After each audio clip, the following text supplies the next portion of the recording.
Bonjour et bienvenue à votre émission d'actualité. Qu'en pensez-vous? Une émission où on analyse, on réfléchit, on commente l'actualité ambiante. Grosse semaine, mais avec moi, j'ai quelqu'un de fantastique qui connaît ça et qui aime en discuter. Joanie Riendo, bonjour. Bonjour Pierre. Ça va bien? Oui, je suis très contente de te revoir. Ça fait près d'un mois qu'on ne s'est pas vu, toi et moi. Oui, mais ça fait du bien des fois prendre une petite pause. Oui, ça fait qu'on a encore plus de... c'est parce qu'on a encore plus de sujets à discuter, Oui, et beaucoup plus d'échanges à faire. Exactement.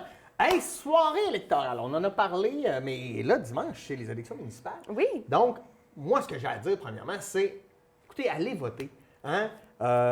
Oui, c'est un droit, mais c'est aussi un devoir, hein, le devoir de citoyen. Je dis ça parce que les élections municipales, c'est là où il y a le plus bas taux de participation, mais en même temps, c'est le poste de pouvoir le plus près de vous. Vous pouvez avoir une incidence. Allez-y, informez-vous, allez voter, c'est important. Celui qui a le plus d'impact direct sur notre vie quotidienne, pas sur notre... tu sais, oui, c'est la journée des poubelles, mais sur le parc dans le coin de chez vous, sur les organismes qui vont... Le déneigement, l'embellissement de la ville, écoute, il y a beaucoup d'affaires. Oui, mais il y a quelque chose que je dois te dire, ça m'amène sur un autre sujet. Je peux comprendre des gens qui ne vont pas voter, mais je le décourage complètement, moi aussi. Mais cette année, par exemple, à Dolbeau-Mistassini, on y va pour des postes de conseillers. Mais Oui, les les conseillers conseillers sont importants. C'est eux qui Oui. votent autour de la table, là, c'est pas le maire. Mais on ne connaît rien de chacun d'eux. Dans le fond, on vote pour des noms présentement. Ah non, on a fait une belle couverture, Nouvelle Hebdo ici, on a essayé. Non, mais on fait l'effort. C'est sûr qu'on ne peut pas couvrir les conseillers municipaux de... Non, mais même, tu me dis qu'il y a une couverture. Pourquoi moi, je n'ai pas vu ou j'ai pas trouvé d'intérêt ou j'ai pas... Il y a rien qui s'est démarqué pour donner le goût de voter pour un candidat plus qu'un autre. Donc, ça va être vraiment par... J'ai l'impression qu'il y a beaucoup de gens qui vont voter par celui qu'on a vu le plus souvent le nom.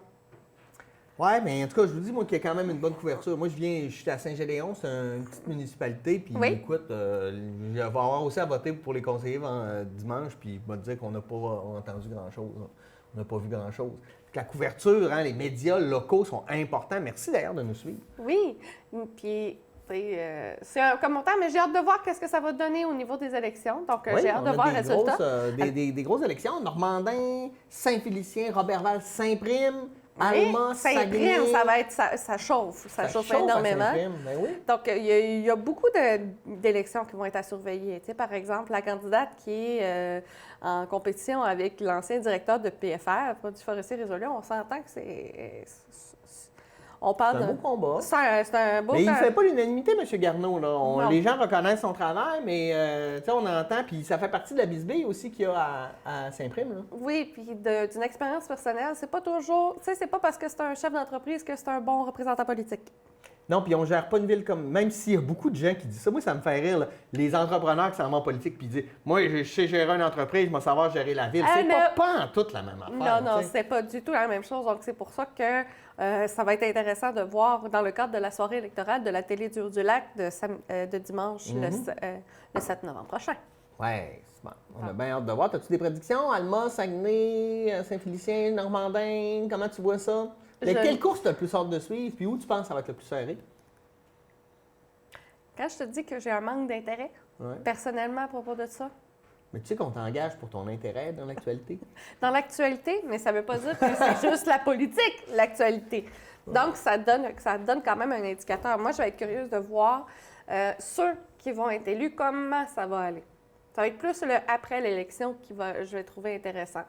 Mais Saint-Prime, il y a beaucoup de sujets présentement qui débordent. Roberval, ça va être un changement assez important après le départ de Sabin Côté. Les MRC aussi. Les MRC aussi vont tomber en élection. Là. Donc, les préfets, c'est énorme. Ben, ici, c'est réglé, mais oui, préfet, c'est un poste intéressant. Oui, bien, le préfet. Pouvoir intéressant. Ben oui, préfet de la MRC de Mendioro avec les projets de véloroute et autres. C'est des choses qui sont intéressantes à regarder parce que, on va se le dire, au Saguenay-Lac-Saint-Jean, il y a combien de MRC que c'est des élections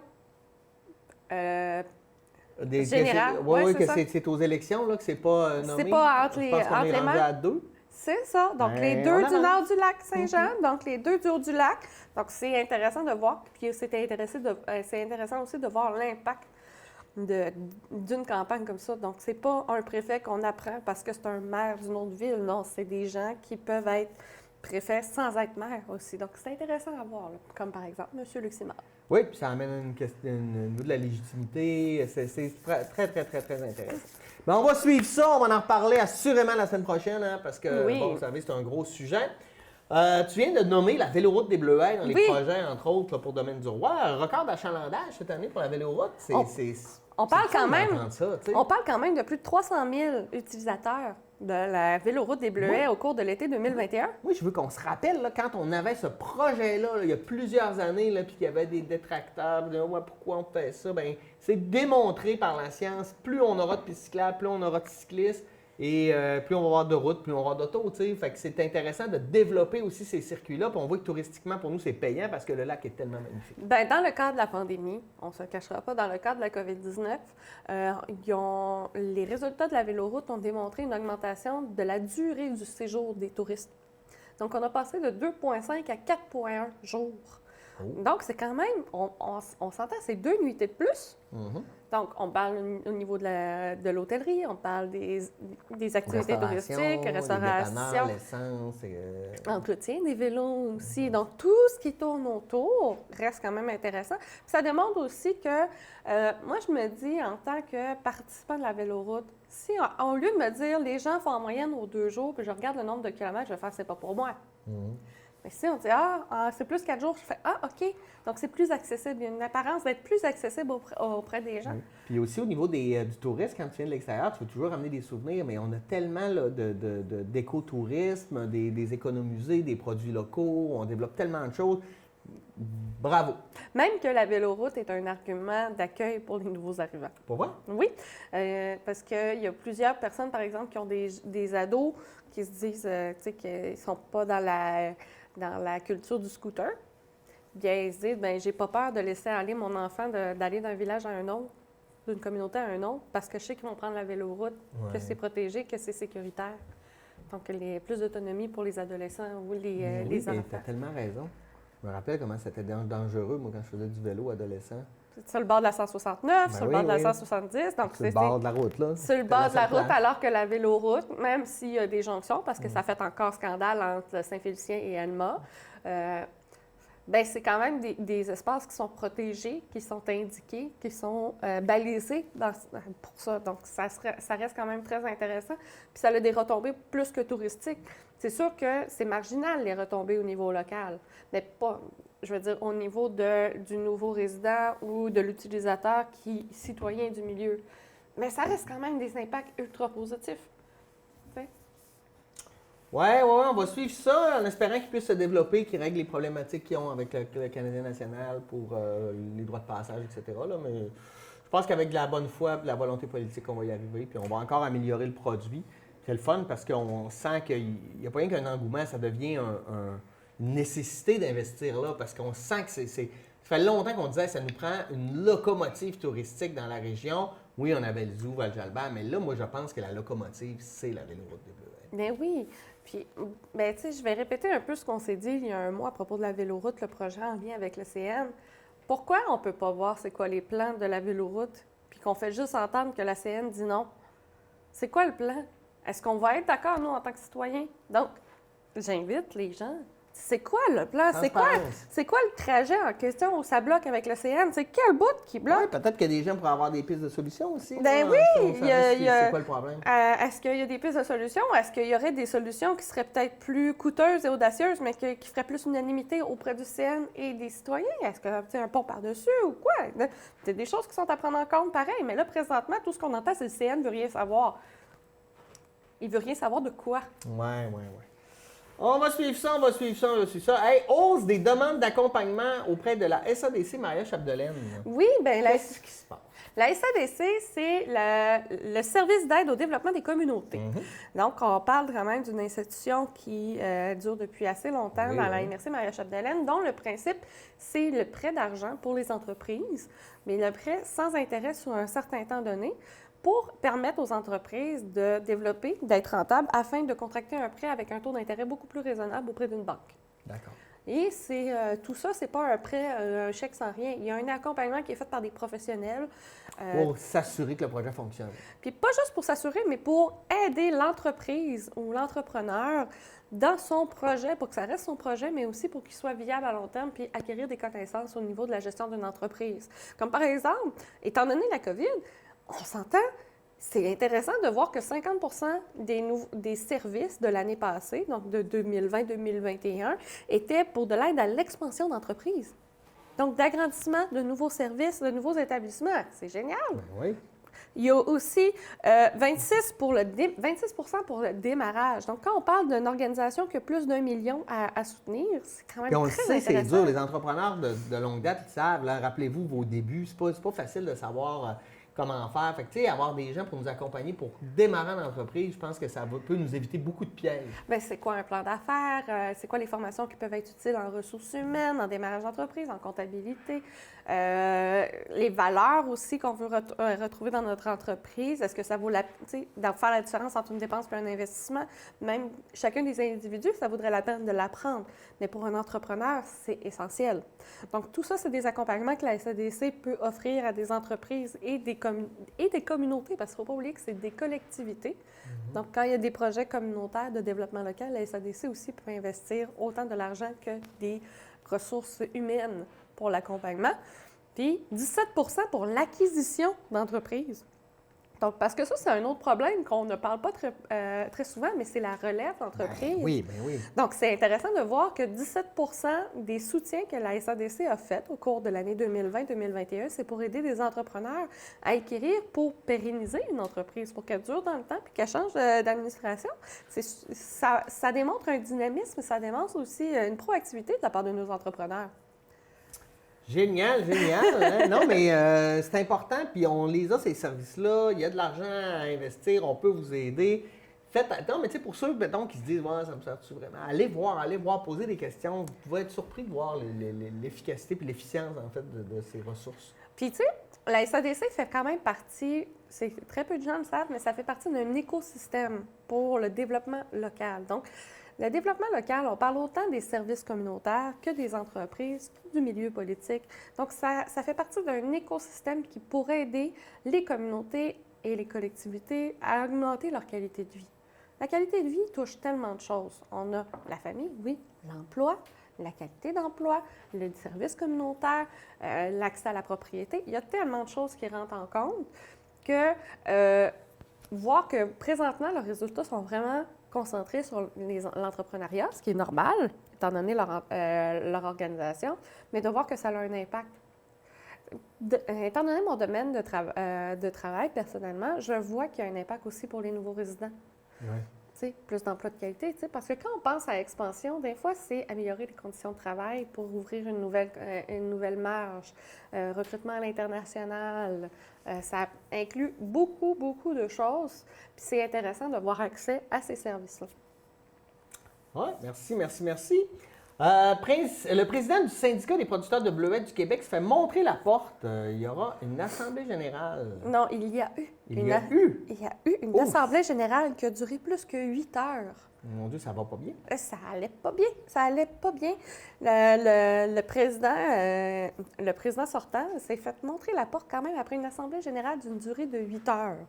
8 heures, c'est énorme. Donc, c'est pas d'heure de dîner. Est-ce qu'on sait ce qui s'est passé ou c'était à porte close? C'était pas à porte close, mais on sait un peu ce qui s'est passé. Selon les médias, ce qui a été surtout démontré, c'est que M. Beaulieu, le président sortant en question, se plaint d'avoir été victime d'une campagne de salissage de la part de deux organisations ou deux personnes en particulier pour le faire sortir de son poste de président. Okay. Il ne faut pas oublier que la majorité du CA, des membres du syndicat des bleuets du Québec, c'est des transformateurs. Ouais. C'est des transformateurs. Mais les membres du syndicat peuvent être aussi des producteurs. M. Beaulieu voulait proposer, ça c'est un de ses gros chevals de bataille, voulait proposer que le CA, le conseil d'administration, passe de 11 à 13 membres. Et les deux derniers membres seraient des producteurs non affiliés à des transformateurs. Ah, OK. Pour avoir un peu un autre son de cloche. Oui, pour avoir un autre son de cloche, pour avoir plus de... J'ai eu de la misère à trouver quelle était la composition du CA dans le règlement généraux du syndicat. Mais ça reste quand même important de voir que grâce à 250 votes par la poste, plus des gens qui étaient présents, il semblerait qu'il n'y avait pas de doute que M. Beaulieu devait quitter. Donc, c'est assez impressionnant comme... 8 heures, c'est long, hein? 8 heures sans dîner. Il y a du sang à laver, du linge sale. Et oui, puis dans un des articles du Nouvel Hebdo, M. Beaulieu disait qu'il a dépensé plus que 100 000 en frais d'avocat parce qu'il va faire des plaintes pour harcèlement puis campagne de salissage. OK. Puis aussi que le harcèlement était rendu au point où il y avait la misère à dormir. Mais juste ça parce qu'on voulait ajouter 2 membres, tu le sais? Il me C'est semble que tu passes un vote, ça passe pas. Maintenant, on vit avec, on avance. Mais dans un CA, il y a le changement de présidence. Il y a le changement des membres du CA. Donc, il a demandé un renouvellement. C'est là que je manque d'informations. Ça faisait combien de temps que M. Beaulieu était à présidence? Tu sais, est-ce que... C'est du grenouillage, là, il y en a tout le temps. Oui. Puis, entre ce que les médias nous font paraître et la réalité vécue sur le terrain par les organisations, toutes les personnes qui vivent là-dedans savent que c'est un monde, c'est un univers entre les deux. Il y a toujours un énorme décalage. Quels étaient les problèmes internes, intestins, les problématiques intestines du CA? Ouais. Quels étaient les... est-ce que M. Beaulieu prenait un parti plus qu'un autre qui ne convenait pas? Il ne faut pas oublier qu'en plus, dans les dernières années... Des fois, il y a des conflits de personnalité là-dedans qui deviennent... Tu sais, ça devient une pseudo-raison, là. Il y a ça, mais il doit aussi, je prends aussi en compte le fait que dans les dernières années, il y a eu des pertes au niveau des bleuets, une augmentation des prix, la taxation maintenant aussi, Une mauvaise année au niveau du bleuet? Le revenu imposable des cueilleurs de bleuets. Il y a plusieurs éléments qui n'ont pas aidé à la période de présidence de M. Beaulieu. Est-ce que c'est par sa faute? Bien là, ça, c'est facile. Là. Il ne peut pas être responsable de tout. Donc. Mais Mais il y a clairement une part de responsabilité bien, aussi. ça témoigne de beaucoup de mouvements. Puis si les membres de ce syndicat-là ont décidé de voter en masse pour que M. Beaulieu s'en aille, c'est peut-être pas juste à cause d'une campagne de salissage. Ouais. À suivre. Je t'amène dans un dossier qui t'adore, les garderies.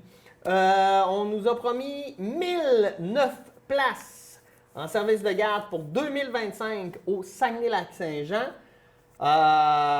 Monsieur Là, Lacombe. on n'a pas besoin en 2025, on en a besoin il y a 2 ans. Monsieur Lacombe, où c'est que vous allez trouver? Où c'est vous allez trouver les professionnels de l'éducation à l'enfance qui vont accepter, alors qu'on est en pleine période de négociation complexe, d'aller chercher 1009 places pour le Saguenay-Lac-Saint-Jean. 1009 divisé par 6, parce que pour une éducatrice dans un service de garde, c'est 6 enfants. Ouais. Ça veut dire ça prend du monde. On parle quand même de plus de 150 personnes. Fait qu'il va y avoir des places, mais on ne pourra pas y mettre d'enfants parce qu'on n'aura pas d'éducatrice. Puis là, en plus, c'est compliqué de régler, régler les conditions de travail. Mais les places, là, les places n'existent pas tant qu'il n'y a pas d'éducatrice. Oui, c'est ça.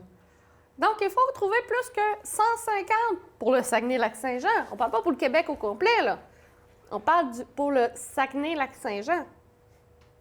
C'est quelque chose à prendre en compte, là. On a présentement une rareté de main-d'œuvre avec des ralentissements au niveau des services d'immigration, avec des problèmes au niveau de la reconnaissance des compétences par le principal pourvoyeur financier pour des gens qui sont compétents, qui sont soit éducatrices à l'enfance, soit des responsables de services de garde en milieu familial. Mm-hmm. Puis dans les deux cas, on a une grave pénurie, malgré que présentement, on a des soutiens financiers ou des bonus donnés par notre, par exemple, par Mme Guillemette, qui donne un soutien financier ou des soutiens encourageants pour des gens qui veulent démarrer des services de garde chez eux. Puis, il n'y a pas plus de recrutement. Ouais. Donc, on a quand même des incitatifs financiers qui peuvent aller jusqu'à 9 000 dans certains cas par année. Quand même. Oui, 5 000 pour démarrage. Donc, Mais ça ne crée pas du monde, ça, de l'argent. c'est ça. Ça ne crée pas du monde, ça ne crée pas des conditions de travail intéressantes. Puis, tu sais, présentement, là, j'ai fait le calcul. Mon mea culpa, je me suis aperçue, après avoir parlé avec ma responsable de service de garde, bonjour Cynthia, je t'adore, qu'elle est ouverte de 7 h le matin à 5 h le soir. Ça donne combien de temps, ça? Ça donne combien de temps à qui? Ça donne 10 heures par jour, 5 jours par semaine. Oui, 50 ans. 50 heures par semaine. Puis nous, on chiale quand on... Ouais, en tout cas. Puis là, on parle d'une responsable de service de garde en milieu familial. J'ai de la chance d'avoir une fille qui a fait son 3 ans d'éducation à l'enfance, qui a ouvert son service de garde en milieu familial.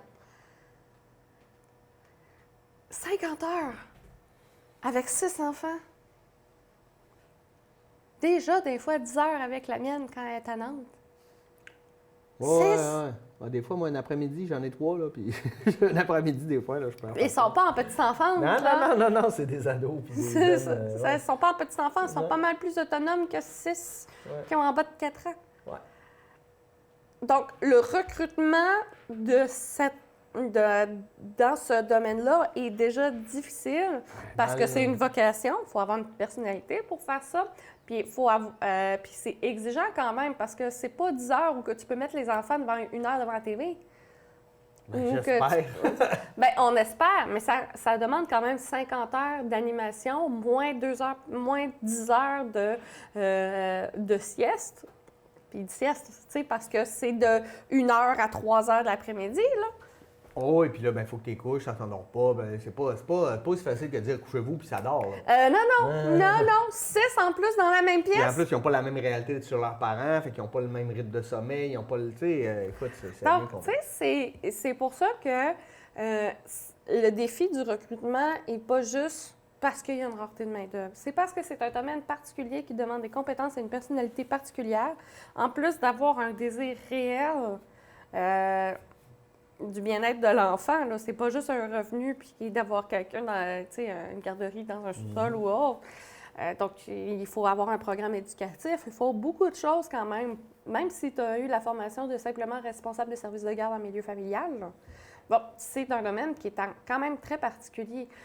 Rareté de main-d'œuvre, oui, puis pourquoi ça me touche vraiment? Oui, c'est une belle promesse, mais 1009, là, excusez-moi, mais j'y crois pas. Ben oui. J'y crois pas. Donc, puis qui est le plus sacrifié par le manque de place? Qui prend un congé quand la garderie est fermée à cause Les femmes. de... Charge mentale des enfants, c'est encore aujourd'hui, malheureusement, beaucoup sur le dos des femmes. C'est démontré par des études. Chaque fois qu'il y a des crises, que ce soit l'austérité, la pandémie, il y a des problématiques, il y a un problème, bien, c'est ça. T'as raison. Puis, qui s'occupe des services de garde en milieu familial? Ben, personne à date, là, ce que je vois. Oui, mais majoritairement des femmes. Ben oui. Donc, encore une charge mentale double pour les femmes de nos communautés. OK, c'est intéressant.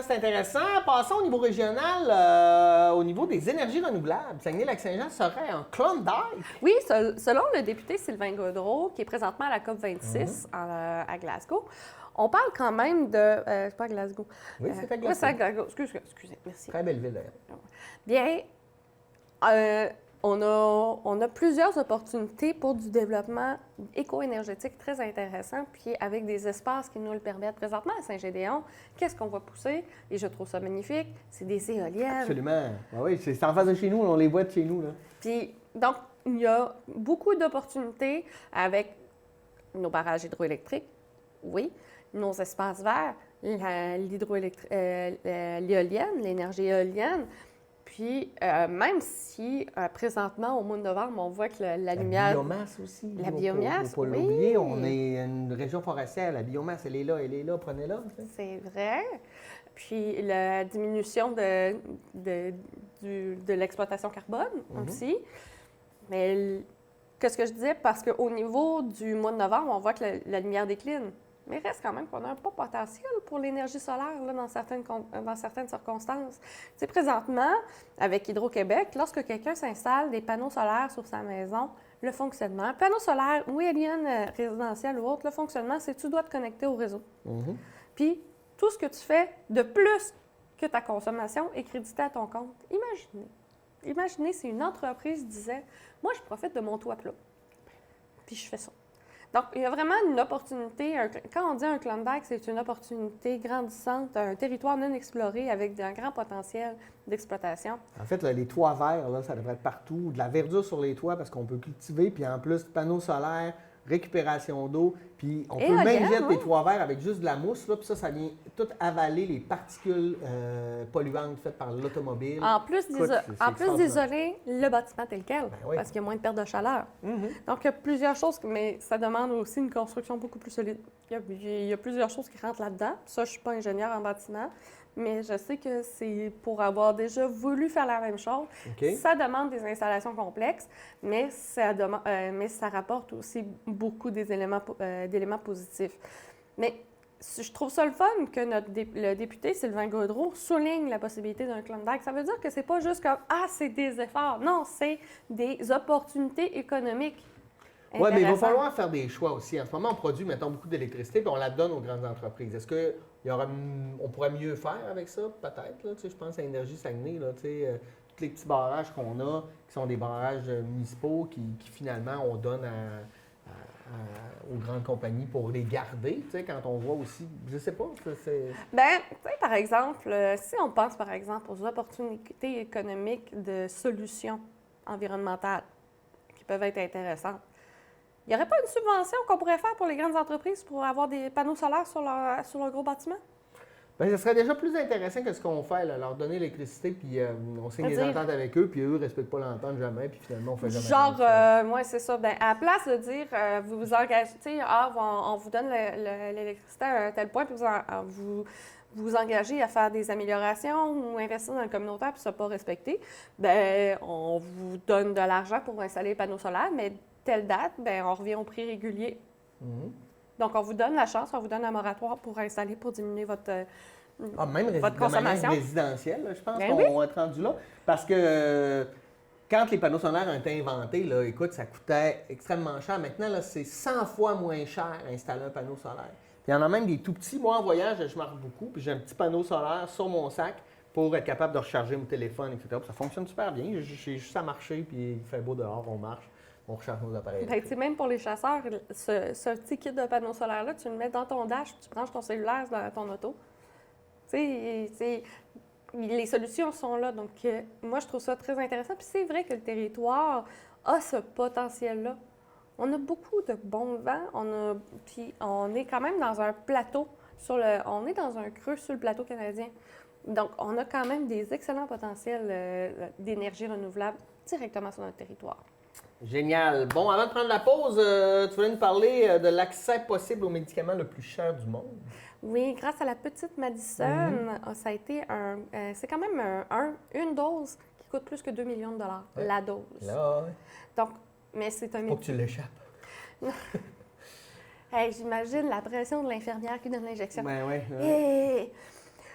Mais j'aimerais ça qu'on en parle un peu plus après la pause parce que c'est un sujet qui m'intéresse beaucoup sur comment calculer la valeur d'une vie. Bien, calculer la valeur économique d'une vie, c'est quand même un des défis qu'on a présentement au ministère de la Santé, puis au niveau de la régie des médicaments, parce qu'on se plaint en même temps que le système de santé coûte cher, mais il faut se déterminer quelle est la limite. Puis c'est une question éthique à se poser, puis que même si on ne se pose pas, on se la pose indirectement. Donc, moi, je trouve que ça a été... pourquoi je veux en parler? C'est parce que je trouve que le calcul a été extraordinaire de la part du gouvernement. Puis c'est une bonne idée parce qu'on parle quand même d'un ratio qualité de vie et durée de vie versus le prix qui est très intéressant. Oui. Cependant... Et c'est pour ça que je veux qu'on en parle plus en détail et qu'on prenne le temps. Non, mais j'ai pas grand-chose à dire. Je veux pas qu'on s'étende là-dessus parce que là, peut-être que ça va être mal perçu ce que je vais dire. Mais je trouve que c'est une approche qui est encore très coloniale et occidentale. Parce qu'une vie ici vaut beaucoup plus que beaucoup de vies à travers le monde dont on se fout énormément. On a juste à penser à ce qui se passe en République démocratique du Congo ou un peu partout dans le monde. Fait que des fois, je trouve ça beau, je trouve que c'est un beau geste, puis c'est la bonne chose à faire. Mais même ici, je veux dire, le rapport entre un enfant puis un enfant des Premières Nations, la vie ne vaut pas la même chose. Et ça, on est loin de la justice sociale à ce niveau-là. Mais je te propose qu'au retour de la pause, je puisse vous parler un peu d'une méthode de calcul du QALY. d'accord, on va s'en reparler après la pause. Elle insiste. Qu'est-ce que tu veux que je fasse?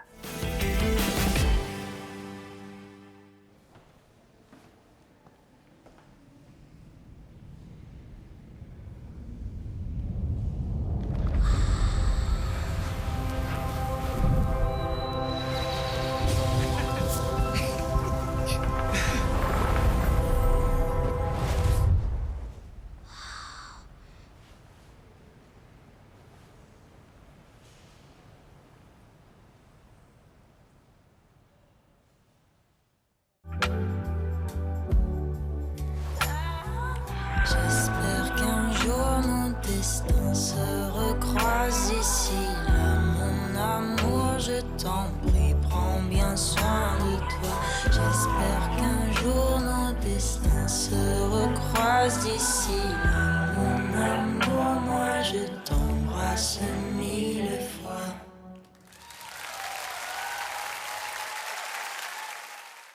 Moi. Moi. Moi. Moi. Moi. Moi. Moi. Moi. Moi. Moi. Moi, je travaille en français. Moi.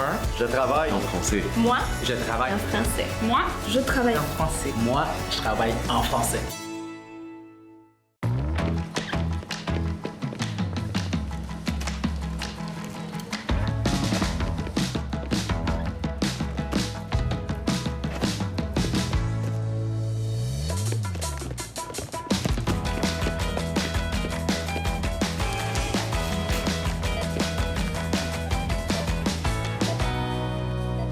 Remplacer 12 $ d'aliments d'ailleurs par des aliments d'ici, c'est le Québec qui y gagne. Au Québec, on travaille fort pour que nos transports fonctionnent avec notre énergie propre. Car non seulement c'est bon pour l'environnement, mais ça fait rouler notre économie en créant de l'emploi pour Robert. Oui, monsieur. Et ça permet aussi de soutenir des entreprises innovantes, comme celle des Sœurs Chang. Merci. Et ça aide au développement des régions en faisant travailler Alain. Et Alain Junior. Quoi? Je travaille, moi? Dans une quinzaine d'années, mon homme. Pfiou! L'électrification des transports, c'est bénéfique pour nous tous. Hey, on est de retour de la pause. On a fait une superbe pause. J'espère que vous aussi. Et revenons à ce calcul du QALY. Le QALY, dans le fond, c'est une méthode de calcul qui est encore discutée entre les économistes et les responsables de la santé. Ça, c'est normal. Mais c'est un ratio de la durée ou de la durée de vie ou de la qualité versus la qualité de vie qui est offerte aux gens qui reçoivent un médicament. Donc ça, c'est... On parle même pas de la valeur monétaire du médicament. On parle vraiment... C'est un score qui va entre 0 et 4, qui va permettre de déterminer lequel est le plus intéressant pour quel patient, puis quel sera le plus rentable selon les critères du patient. C'est ça qui est intéressant. On pense à la rentabilité dans ces cas-là. Il ne faut pas oublier que l'économie, au niveau de l'histoire, là, on parle vraiment de l'économie monétaire, on parle de l'économie des industries aujourd'hui. Mais dans l'histoire, avant, on parlait de l'économie sociale, on parlait de l'économie philosophique, mais de l'économie philosophique, c'est le fonctionnement des relations, des échanges entre deux concepts. Donc, on parle beaucoup du monétaire. Mais le QALY, le fonctionnement, c'est par exemple entre 4 et 0. 0, c'est tu es dans le coma au niveau de la qualité de vie. Puis 4, c'est comme si tu n'étais pas malade. OK. Puis là, à 4,3, à 3,5, c'est qu'il te manque un bras. Tu sais, donc, ça te donne une idée de l'échelle. Et tu ne peux pas utiliser ton bras. Puis tu y vas par les années de vie. Donc, entre un médicament A et B, par exemple, le A peut dire dure 4 ans. Puis le B dure 10 ans. Si tu calcules seulement par les nombres d'années, bien, tu vas dire le B. Ouais. Mais si je rajoute le QALY, ça veut dire que si le A, pour 4 ans, il te fait du 3,5. Mais que le B, sur 10 ans, il te fait du 2, mettons. il te fait du 0,5. Ouais. Bien, si on fait le ratio, ça donne le même ratio QALY. Ah, OK. Ça donne aux alentours de 3,8 entre les deux. Donc, l'intérêt de ce calcul-là, l'intérêt de ce fonctionnement-là, donc de la perception, c'est pas pour dire on refuse un médicament puis il vaut plus cher qu'un autre. C'est lequel convient mieux aux besoins de la personne qui va l'utiliser.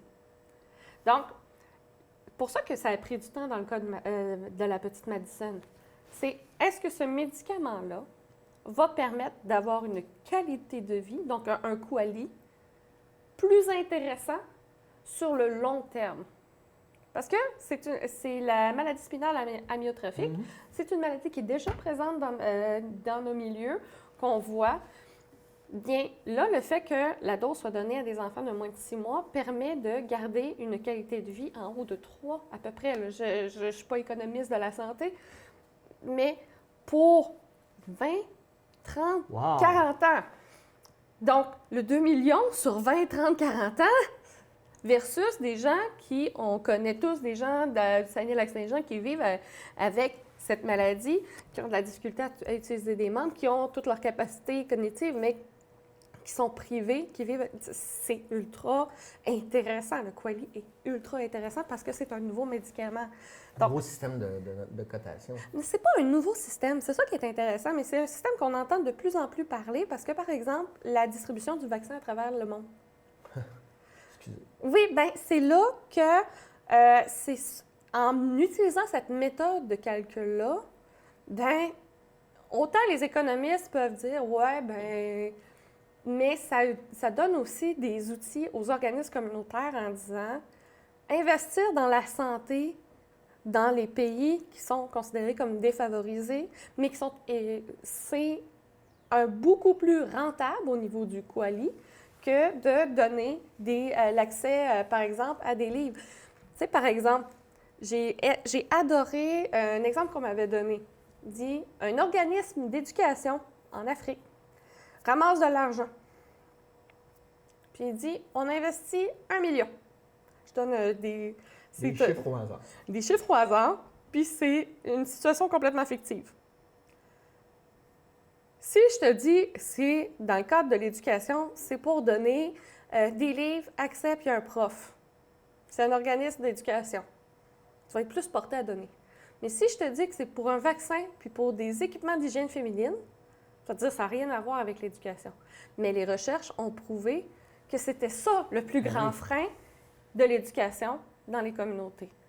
Donc, encore une fois, l'accès au vaccin de la COVID-19, l'accès au vaccin, aux services de santé dans les communautés à travers le monde augmente le QALY, pas juste au niveau de la santé, mais au niveau social, sur tous les autres aspects de l'individu.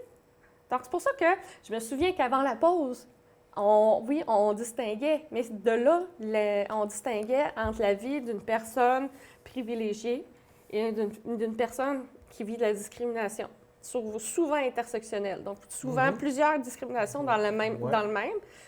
Bien, de là l'intérêt d'utiliser le QALY, mais de la bonne façon. C'est pas juste dire qu'il y a une vie plus qu'un autre. Okay. C'est super intéressant pour vrai. Mais il faudra passer à la prochaine parce que là, comme on en a parlé, là, comme du QALY, là, on va se faire des t-shirts. Non, mais c'est vraiment intéressant. Je vais aller lire là-dessus. C'est intéressant parce que moi, le côté... QALY. Oui, parce que moi, le côté, justement, la disparité nord-sud, là, ça me touche énormément. Puis des fois, je trouve qu'on... Puis c'est ça. Puis, je suis content qu'on puisse sauver les enfants ici, mais je trouve que des fois, on n'en fait peut-être pas assez pour les enfants ailleurs. Puis, tu sais, ça apporte beaucoup de sujets. Là, je vous parle au niveau économique, mais économie de temps au niveau des ressources ou des effets donnés. Bien, tu sais, on n'utilise pas le QALY de la même façon dans la médecine de catastrophe versus la médecine à long terme. Ouais. Donc, c'est plein de choses qui rentrent en compte. Donc, c'est très intéressant si, étant donné qu'on l'a vécu, de plusieurs manières au cours des 2 dernières années. J'ai trouvé ça très intéressant de recevoir cette formation-là. Puis, je vous invite à vous renseigner parce que ça peut vous poser des questions aussi au niveau de votre manière de vivre. Parce que ça inclut aussi ça. Bon. Super! Là, c'est parce qu'il y en a encore plein de beaux sujets, puis on a de moins en moins de temps. Je veux absolument, là, je vais par priorité personnelle. Vas-y. Je veux absolument qu'on parle écoute, on se croirait dans les années 60, là, même avant, le discours unilingue anglais du PDG d'Air Canada. Écoute, on apprend ce matin, en plus, que le commissaire aux langues officielles a appelé lundi l'équipe de M. Rousseau pour lui dire « C'est pas une bonne idée, vous devriez pas faire ça, c'est un sujet sensible. » Bon.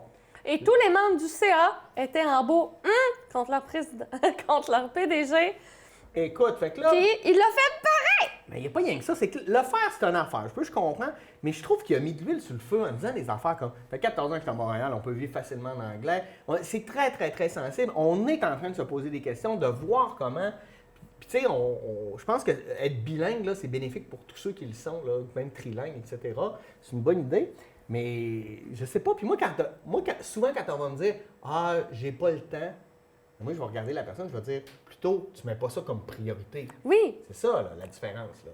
Tu sais, je veux dire, c'est parce qu'il n'a fondamentalement rien à foutre du français. Là. Puis dans sa dégaine, c'est vraiment ça que ça voulait dire aussi. Il faut savoir que Air Canada a, à chaque année, une centaine de plaintes par année au commissaire des langues officielles à cause du problème de langue.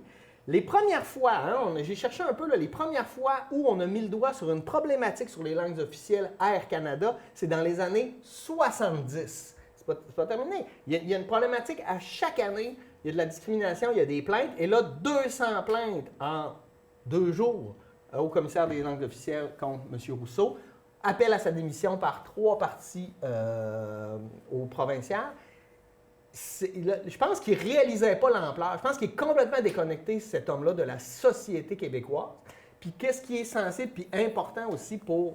Puis il ne faut pas oublier que Air Canada, c'est pas une entreprise comme les autres. C'est Air Canada. Ben oui. Tu sais, c'est pas WestJet. C'est une entreprise qui est directement reliée et soutenue et historiquement reliée au gouvernement du Canada.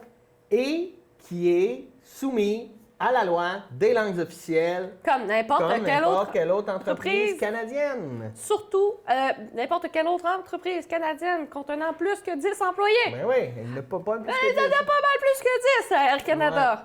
Ouais. Non, c'est incroyable. Ça m'apporte tellement sur un sujet. J'ai entendu une entrevue ce matin avec une personne qui est arrivée au Saguenay-Lac-Saint-Jean qui ne parlait qu'en anglais. Bien entendu aussi. Et puis c'est une personne de l'Orchestre symphonique de Saguenay. Puis cette personne-là, ben, elle dit encore qu'elle a de la misère, puis ça fait partie de la routine de l'apprendre. C'est pas la même catégorie, on parle pas du même domaine, mais on parle quand même que apprendre une nouvelle langue, c'est complexe, c'est vrai. Mais c'est pas une raison pour ne pas le faire lorsque tu es dans une institution nationale de cette ampleur. Hey, c'est de la volonté. Là, moi, j'ai voyagé énormément. Là. J'arrive d'un pays, là. Écoute, là, je connais rien. Mais là. le CA, toi aussi, ça fait ses doigts. Non, mais je vais apprendre 4, 5, 6 mots. Bonjour, merci. Et ça, là, en une journée, là, juste pour créer des liens avec les gens. Les gens sont tellement contents. Ils savent que je ne parlerai pas leur langue, mais ils voient que je fais un effort. Là, j'ai pas eu l'impression qu'après 14 ans, M. Rousseau a vraiment fait des efforts. Il y a autre chose. Le CA qui l'a mis là. Ben oui, absolument, mais le CA est en majorité... Oui, mais après, ils se disent, ben, on se détache de ça. Non, vous l'avez mis là, puis vous l'avez toléré 14 ans. Il faut savoir là, que le CA d'Air Canada, là, je lisais un article ce matin, là, c'est des gens qui, pour une douzaine de réunions par année, font 200 000 chaque là, pour prendre ce genre de décision-là. Je pense que c'est... Puis là, ils viennent rentrer en poste, là. Je veux dire... Air France, là, vient d'engager un Britannique, mais il est bilingue, il a appris le français. Je veux dire, ça se trouve, là. Non, je trouve ça inacceptable. Vraiment. Non, puis, tu sais, il faut se le dire. Quel était l'ancien emploi de notre présent premier ministre du Québec? Il était à Air Transat. Donc, on parle quand même d'une compagnie d'aviation reconnue au niveau national et bilingue. Donc, il n'y a pas de « je suis trop occupé ». Non, il n'y a pas de « je suis trop occupé ». Les francophones apprennent l'anglais, les anglophones peuvent bien se débrouiller un peu en français. Donc, comme on travaille, je travaille avec plusieurs communautés, puis plusieurs langues. J'ai déjà travaillé avec une personne qui ne parlait que le mandarin. Elle arrivait à Girardville. Ben, excusez-moi. Ça n'a pas été simple. J'ai passé 2 jours sur Google Translate. Ben oui. Mais au moins, il y a eu un échange. Puis elle devait pas le lire, le Google Translate, mais devait le dire. Donc, tu sais, tu peux pas dire, après autant de temps, non, j'ai pas eu de besoin, donc je ferai pas l'effort. On parle quand même d'acceptation sociale, de reconnaissance des 2 langues officielles. On parle aussi que combien de pourcentage de l'équipe de Air Canada est francophone ou bilingue? Je ne sais pas, mais je suis sûre que ça doit être ultra scandalisant et scandaleux pour les employés qui sont francophones, qui apprennent l'anglais, ou les personnes qui ont postulé pour ce poste, par exemple, et qui sont bilingues, puis que finalement, c'est une personne qui... Puis on voit que c'est une problématique qui est plus insidieuse que ça, parce que normalement, c'est le gouvernement qui a mis la loi sur le bilinguisme. Hein, c'est le père de notre premier ministre en ce moment là, qui a fait la loi sur le bilinguisme, OK? Et on réalise la semaine dernière ou cette semaine que le ministère de l'Immigration veut engager plein de gens, mais demande que l'anglais. Je m'excuse, là, mais des immigrants, on en a besoin partout. Il y a des communautés francophones. Puis là, ça va plus loin que ça, là. Parce que lui, c'est un PDG d'entreprise, il fait des affaires, il est partout à travers le monde, on peut comprendre. Mais on a Blaine Higgs au Nouveau-Brunswick, le premier ministre, là. Il n'est pas capable de dire un mot français. C'est la 2e plus grosse communauté francophone. Je veux dire, c'est une problématique, là. Je veux dire, les gens, comment ils peuvent trouver crédible un premier ministre qui essaie de leur représenter, de les défendre, quand il n'est même pas capable de dire bonjour, merci, là? Puis, même pas capable de répondre à une question en français sans avoir à utiliser Google Translate. Puis même là, ça ne veut pas dire qu'ils vont le faire. Souvent, ils peuvent répondre en anglais à la place. Donc, tu sais, c'est aberrant. Je peux comprendre, c'est dur d'apprendre une langue, mais ça vient avec les responsabilités d'une représentation politique d'un poste comme ça. Oui, absolument. Donc, tu sais, on a... Pourquoi au Parlement ils sont moins bien payés que le PDG d'Air Canada? Beaucoup moins bien payés. Hein? Beaucoup moins bien payés, qui ont autant de visibilité politique, sinon moins dans certains cas. Oui, ils sont élus par les citoyens, mais des fois, Air Canada a plus d'impact dans les communautés du Canada que certains politiciens. Puis, ça serait pas grave que monsieur fasse un discours unilingue anglais. Un discours important quand même, là. Unilingue anglais. Est-ce qu'on tolérerait ça d'un représentant politique? National, je parle national, on parle de Air Canada. Oui. On tolérerait pas ça. On tolérerait pas ça.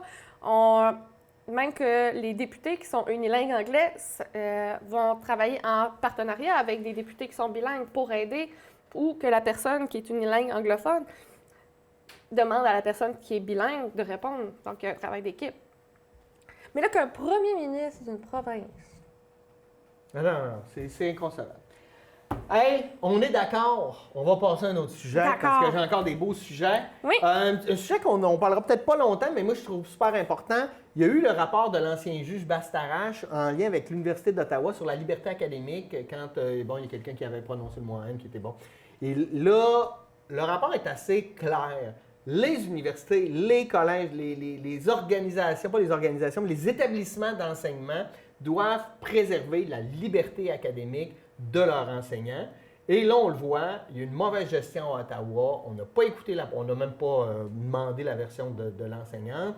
On a fait du clientélisme. Il faut que ça s'arrête. Puis moi, ce que j'ai écho, en tout cas, moi, j'ai rencontré la direction de mon cégep, puis on s'entend. C'est important, la liberté académique. C'est ça, il faut parler des choses. Je veux dire, moi, j'enseigne la science politique.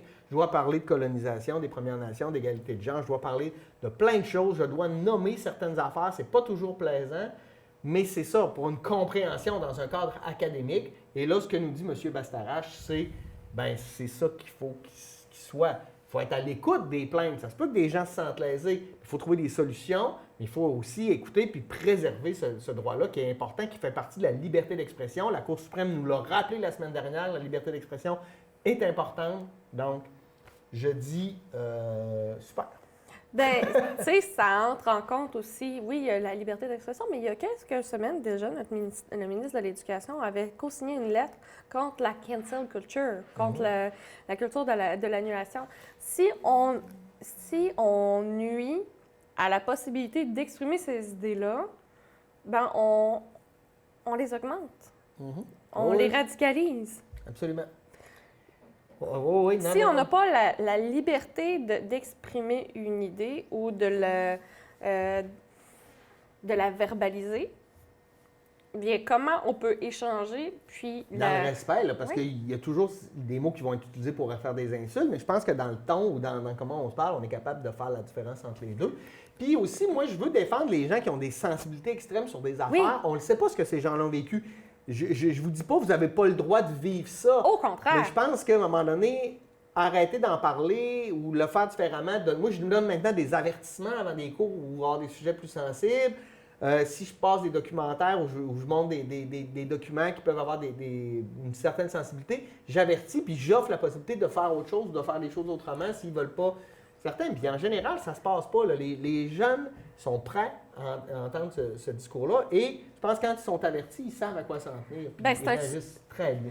Puis ça reste quand même un outil éducatif, selon moi, parce que exprimer c'est quoi le contexte de l'époque, quelles sont les évolutions depuis, quelles sont les... expliquer d'où vient cette réflexion-là, puis comment ça a été répondu aussi. Tu sais, une contre-culture, ça répond à une culture, donc il faut comprendre. C'est comme le complotisme, c'est Oh, une oui. contre-culture. Donc, si on tait ou on diminue ou on fait de la cancel culture sur le complotisme, ça augmente. Ça augmente au lieu de faire une écoute puis d'avoir un échange afin d'écouter les deux C'est parties. sensible parce que là, entre cancel culture puis faire attention à certaines affaires, tu sais, je suis pas sûr que la première version de Piment Fort sera encore super cool à la TV, là, parce que tout ce qu'on faisait, c'était rire du monde. Tu sais, à un moment Ouais. donné, il y a d'autres choses de drôles. On peut-tu passer à d'autres choses? Je pense que la société évolue aussi. Mm-hmm. Puis que dans les années, je sais pas, moi je repense à Chez Denise, là, à être homosexuel, c'était comme un personnage pour faire rire. Aujourd'hui, ben, c'est la normalité, puis c'est ça. Puis c'est bien correct, on a évolué là-dedans, puis bravo. Il faut continuer de le faire, mais il faut le faire en dialoguant et non pas en se lançant des injonctions. C'est carrément ça. Donc, tu sais, l'extrême peut être des deux côtés. C'est vraiment une question d'écoute. Mais si on tait un parti ou un mot ou une expression en particulier, mais ça ne permet pas d'avoir accès à l'écoute nécessaire. Il ne faut pas non plus tomber dans la victimisation des personnes. Puis, au contraire, utiliser... Tu sais, quand on parle d'écoute, quelqu'un qui a des propos racistes versus quelqu'un qui rapporte des propos racistes. Ça fait partie de ça, là. Si quelqu'un utilise le mot en haine en rapportant les termes, puis quelqu'un il dit « Non, tu n'as pas le droit d'utiliser ça. » Donc, tu es en train de me dire que je ne peux pas parler, je ne peux pas rapporter un propos que j'allais défaire. Que tu allais défendre, que tu as une affaire. Tu sais, c'est ça. Ouais, non, mais tu as raison.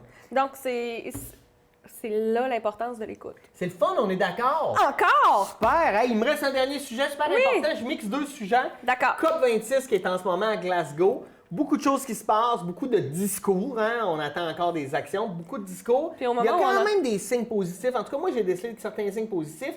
Et avec ça, ben, une étude de L'Université de Sherbrooke. l'Université de Sherbrooke qui nous dit qu'il y a des signes d'éco-anxiété chez près de 50% de la population. 50 des jeunes adultes qui ont été interrogés par l'Université de Sherbrooke, donc on parle d'une recherche très locale là, au Québec, démontrent des signes d'éco-anxiété. L'éco-anxiété, ça veut dire que les personnes vivent un stress face à leur avenir au niveau de l'écologie environnementale, oui, mais ça a un autre niveau, là. On peut s'en parler puis être stressé, mais que ça pollue sa vie. Au point de ne pas être capable de penser à autre chose, ou vivre un stress constant, d'être dans un état de stress dès qu'on parle de l'environnement. Moi, je le vois beaucoup, là, des jeunes qui pensent à leur avenir puis qui voient la fin du monde, là, parce que... puis là, ils pensent à leur... Même moi, là, je pense à mes enfants, mais même, tu sais, aux enfants de mes enfants, sur quelle planète ils vont pouvoir vivre, là? Bien, lorsque ça cause une anxiété, parce que l'anxiété aussi, c'est un sentiment d'impuissance dans une situation qui s'en vient être négative aussi, là. C'est un stress. L'anxiété, c'est un stress généralisé, là. Donc, c'est important de le souligner, c'est important. Tu sais, ça fait des années qu'on entend parler de l'environnement. Ça fait des années, même des décennies. 1972, la conférence de Rome. Puis on dit, les hippies, c'est pas stressant, c'est pas stressant. Là, c'est plus stressant, là. C'est urgent, c'est Ah oui, là, on est même essentiel. pas... Non, c'est essentiel. Puis moi, je veux te parler des trucs que je trouve intéressants à la COP26. C'est que, Oui. là, bon, réchauffement climatique, gaz à effet de serre, c'est important, bon, on en discute aussi. Mais là, on prend des mesures plus ciblées. Hein? Lutter contre la déforestation, hyper intéressante mesure. Et surtout, c'est la teneur des discours. Il y a 5 ans, là, allez réécouter les discours là, de la COP, je ne sais plus lesquels, là, mais celle de Paris. COP 21. COP 21, vous allez entendre des politiciens qui disent du bout des lèvres, là, il y a urgence, il faut faire attention, non pas oublier. Aujourd'hui, le discours politique, là, il est très clair. Il faut agir, il faut faire quelque chose. Là, il faut sanctuariser les ressources, les énergies fossiles. Il faut. Tu sais, là, on a dans le discours déjà un gros changement et j'espère que ça va se traduire par des actions. Parce que moi, dans la vie, il n'y a rien qui m'énerve plus que quelqu'un qui dit moi, je suis comme ça, mais qui ne l'est pas vraiment ou qui ne fait rien pour démontrer qu'il l'est ou qui va faire quelque chose. Attends. Ah oui, Justin Trudeau et son superbe plan vert qu'il n'a jamais mis en action. Au contraire, il investit 1,9 milliard dans les énergies fossiles puis il a acheté un pipeline. Non, mais c'est ça que je veux dire. C'est qu'au-delà du discours, on veut. Tu sais, les environnementalistes, lors de la dernière campagne électorale, on dit le meilleur plan vert, c'est celui des libéraux. Super, mais si vous ne le faites pas, il ne se passe rien. Il faut agir. C'est bien beau les écrits, sont où les gestes? Ben oui, c'est ça. C'est comme dans la vie, là. J'ai pas grand-chose à rajouter. On est encore d'accord. Ben, mon Dieu Seigneur, qu'est-ce qui va se passer avec cette émission? OK, donc on va suivre ça Oui. avec vous. On espère qu'il y aura des mesures. On sait que nos politiciens sont là. On a même François Legault, qui n'est pas très éco-anxieux, là, on le sent, mais qui veut faire quand même des gestes au niveau du transport électrique. Donc, il le voit d'une manière économique. Et c'est là où c'est intéressant. Oui. Parce qu'on arrête de faire ces économies contre l'environnement. Non, il faut arrêter l'environnementalisme. L'économie verte, ça existe. Et François Legault est en train de défendre ça en disant écoute, venez au Québec, on a de l'énergie, on a des expertises, on va développer des véhicules électriques, des batteries, des choses comme ça. Wow, c'est ça qu'il faut faire. C'est un potentiel économique extraordinaire, d'exportation extraordinaire, parce qu'on est en avance sur tellement d'énergie qu'on est capable d'utiliser que c'est des solutions qui vont être cherchées dans d'autres pays. C'est le temps d'investir dans le Klondike du Saguenay-Lac-Saint-Jean en énergie renouvelable et en solutions environnementales. Il y a des fonds d'investissement qui représentent 5 200 milliards d'investissements sur la planète qui ont dit au gouvernement et à l'ONU dépêchez-vous, faites quelque chose. Fait qu'à un moment donné, ces gens-là, s'ils ne font pas de la business, c'est parce qu'ils voient que la business, ça va être plus difficile à faire dans l'avenir si on ne prend pas ça au sérieux maintenant. Quand c'est rendu que c'est les banques qui disent je veux plus on diminue nos investissements dans les domaines pétrolifères pour investir dans l'environnement, je pense qu'il y a un changement de paradigme. Excusez. Changement de paradoxe, j'aime ça. Oui. Salut, Joanie, merci. On se voit dans 2 semaines. On se voit prochainement. Merci à vous d'avoir été là et nous, on se dit à la semaine prochaine pour une nouvelle édition de Qu'en pensez-vous? Bonne semaine! Allez voter!